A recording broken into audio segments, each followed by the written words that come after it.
Okay, so it looks like we need to get some power here to get this guy rolling out of the box. So I plug it in, and there is a small, very, very small red light right there to show that it's charging. So let's go ahead and fire it on again, now that we actually may have a charge. See if I have it upside down or not. Oh, let there be life. Android 2.1.2. Check it out. Oh, look at the little Android come out of the box. How exciting. Oh, there he goes. Doing his little thing.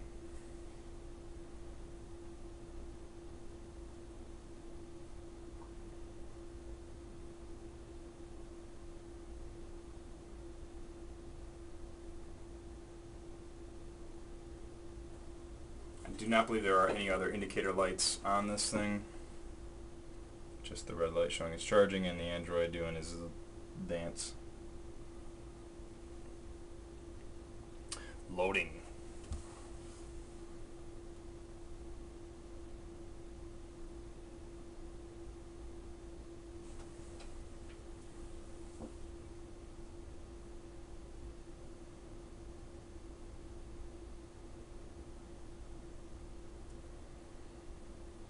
And we have booted.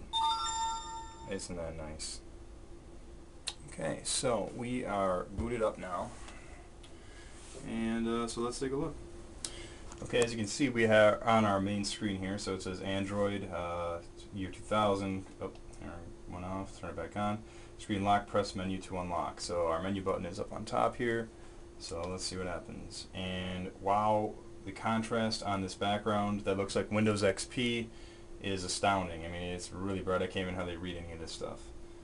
My video, my music, Magic album. This actually is a pretty cool app that I remember from the first generation. I'm expecting this stuff to run a little faster. Yeah, this is a pretty cool one that actually can tell you your weather and your clock and all that kind of stuff. It's kind of neat. Let's see what it has for the sub menu.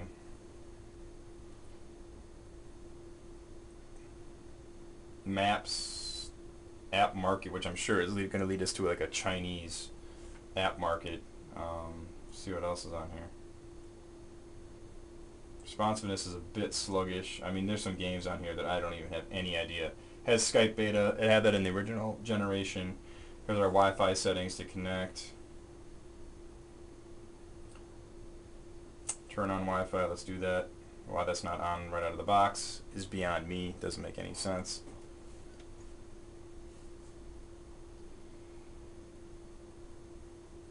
Okay, I thought I just turned that on. Try again. Scanning.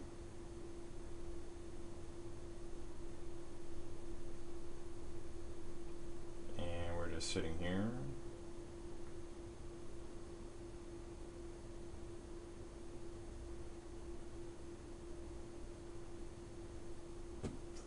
Yeah.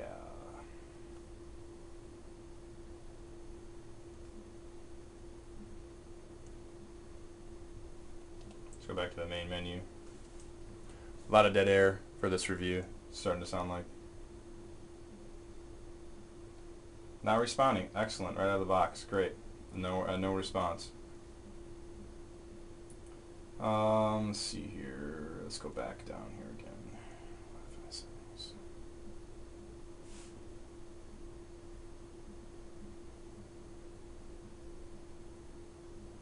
Nothing's even appearing here. Wow, that's exceptional. Even the first generation, you know, didn't give me this many problems right out of the box. This thing's almost like hard locked. It's just, you know, crashing immediately. Not good. Now it's got this Ethernet. So there's an Ethernet thing here. 3G settings, all sorts of things here. But I'm gonna obviously have to power this thing off and power it back on. Get another boot here. So. Oops, that was the menu button. My fault. No wonder I was freaking out. Power button.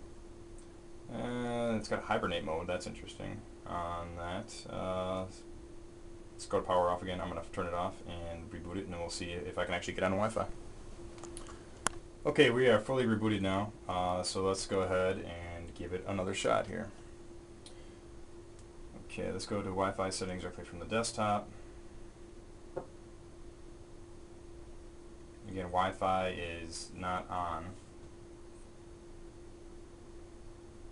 Okay, now I turn it on, now it's scanning again.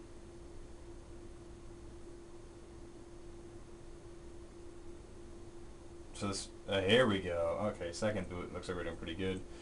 Okay, I'll select the Remachines network, and I will go ahead and type in our wireless password, which you can't see.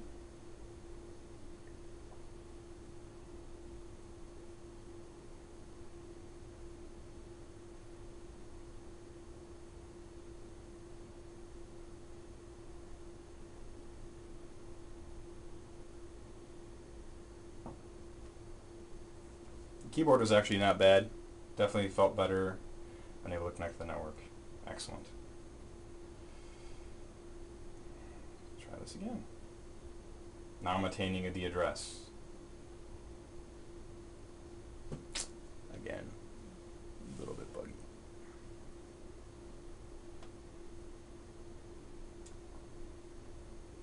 Now I'm getting an IP address. We just use WPA setting on our security, so there shouldn't be anything. Now I'm connected. Interesting. Again, what do you expect for the price point? I don't know. Some people expect the world. I don't know. I guess I don't. YouTube videos. Why not? So right off the bat, let's go to YouTube videos, which I thought I just clicked on. Go away. YouTube videos.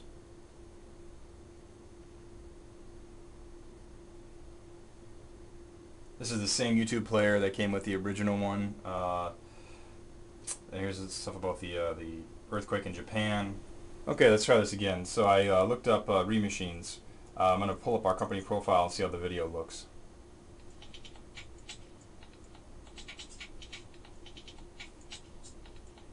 It's not bad.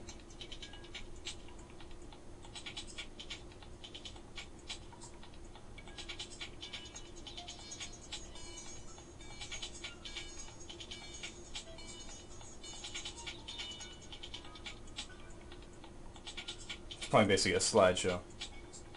A little bit fuzzy, but that could be the rest of the menu settings. So I'm going to try to pause this, and we'll see what type of, you know, if I can actually bring up any menu options here. Of course, the menu button doesn't even do anything. So I'll stop the video.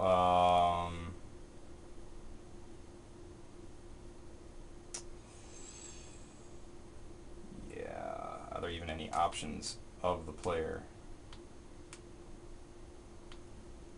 I don't see anything there. So let's try something else here. Play records. I don't even know. Okay.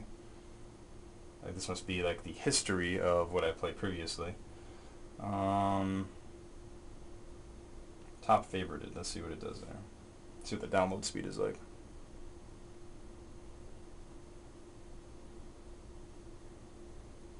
Charlie Bit My Finger, as always, a classic.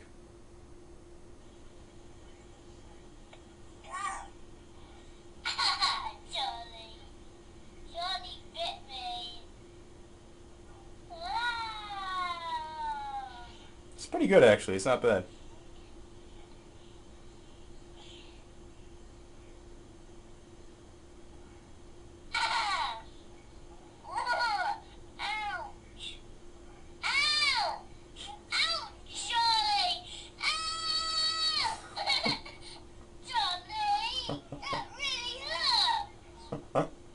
How can you not laugh at that? That's pretty good video playback. Not HD, but it looks pretty good. Not bad at all. So let's see here. Get back to the main menu. Again, there's tons of options and settings here. This seems to be running pretty good now. Once I had the first boot, and then I did the reboot. You go to manage applications here. I'm sure there's just going to be a ton of stuff in here to not even keep. It's just going to be useless. Quick search box. Is that even like the Android one? You know, a little sluggish. And the resistive touchscreen requires you to push down a little more, you know. But I mean, there's going to be some apps in here. Yeah, I did not do that.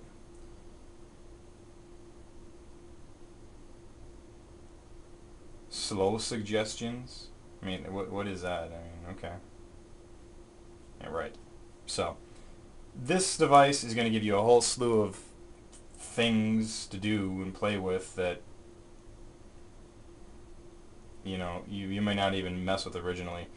I don't even see the market on here. Whoops. Now, this probably couldn't be hacked for a third party or to root it, and so you can get access. That'd probably be one of the strong points of this device. However, you know, just normal everyday use of it the way it is. If you don't expect a lot, if you want to check your email and all that good stuff, let's go see what we have for the browser. Where's the home button? There's a nice home button there. I can't hardly even see the screen. Swipe's pretty nice. Oh, there must be browser right there in the middle, staring right at me.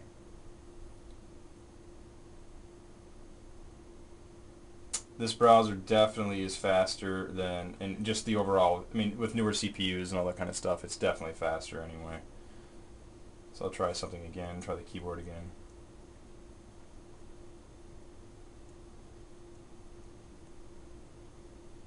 Try Remachines, and I'm going to search.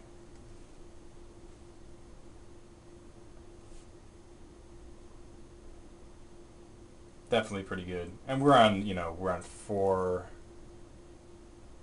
megabit DSL here, so it's nothing super fast, but overall, I mean, the device seems to be running pretty good. Probably could run through a touchscreen calibration. Overall, everything, I would, this is definitely much better, much more solid. I could actually trust this device not breaking on me within 3 months of use. So yeah, not super impressed, not depressed. See if the screen rewrites itself. Do I have to press the button to switch the screen? Interesting. Okay, can it rotate itself? The accelerometer is non-existent in this one. Okay, can you detect that I'm upside down? No. Let's try this one. No. Okay, interesting. So the accelerometer does not seem to be functioning gracefully out of the box, and it's requiring me to manually, you know, do it. So, but yeah, overall it feels pretty good. It's getting gets a little warm in my hand. Again, it's pretty clean. Let's see if it turns off immediately after I unplug it. No, the light's green now. The battery indicator is showing me it's discharging. But yeah, it's a pretty solid device. Not as bad as I expected. I was a little scared after that first boot, but for what you're paying for, it's not the worst thing in the world.